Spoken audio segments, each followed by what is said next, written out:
Brian, president of B2C Fitness, talking about a squat, good squat form, and then how to regress a squat for somebody with lower leg dysfunction or an excessive forward lean. We have Vinny go ahead and help us demonstrate here. First thing I'm going to have Vinny do is kind of show what form is supposed to look like from the front, or a sagittal plane view of a squat.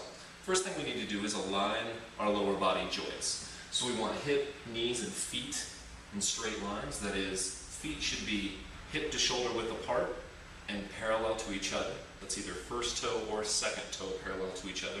As you can see, Vinny is comfortable with his second toe parallel to each other. His feet are right between hip and shoulder width apart. Feet, Vinny, go ahead and descend down. Good, and as you can see, when he descends down into a squat from a sagittal plane view, everything lines up very nicely. His hips, knees, and feet are all tracking right over each other.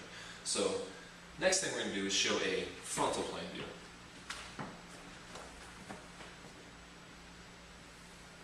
Now here we have a little discrepancy in form. We have a torso with an excessive forward lean. That is, his tibia and torso should be parallel to each other so that we can ensure that his hips, knees, and ankles are taking their fair share of the force. That is, his calves, quads, and glutes are taking their share of the force. We're a little too collapsed down. If you imagine, here's his tibia angle, here's his torso angle, those lines should not intersect each other. Now this is very common, once again, in people with lumbopelvic hip complex dysfunction and or lower leg dysfunction.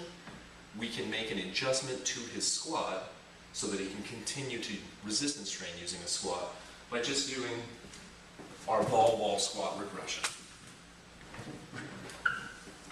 So what a ball allows us to do is move our feet out a little bit. It takes some of the stress off our ankle. That is, we don't need quite as much dorsiflexion.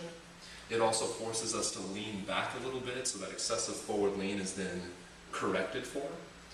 What I'm going to have Vinny do is not necessarily push back into the ball, but just use the ball for assistance and then sit back into a squat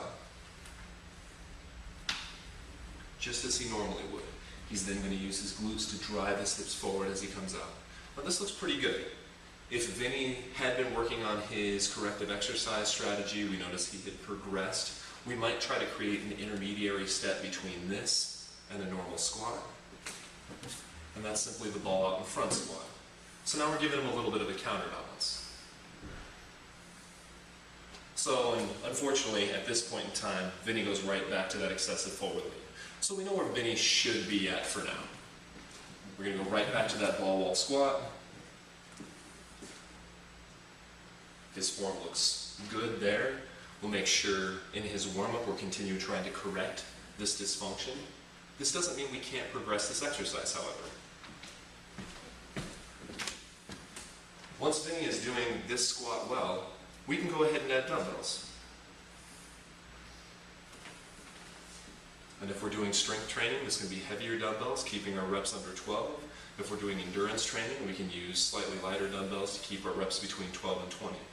As Vinny improves his flexibility, we can progress him back through. So a ball wall squat to a ball out front squat to a regular squat. We can start adding weight to that squat, back squats, front squats, and then as his mobility and stability further improve, we can move on to step ups and lunges. Thank you.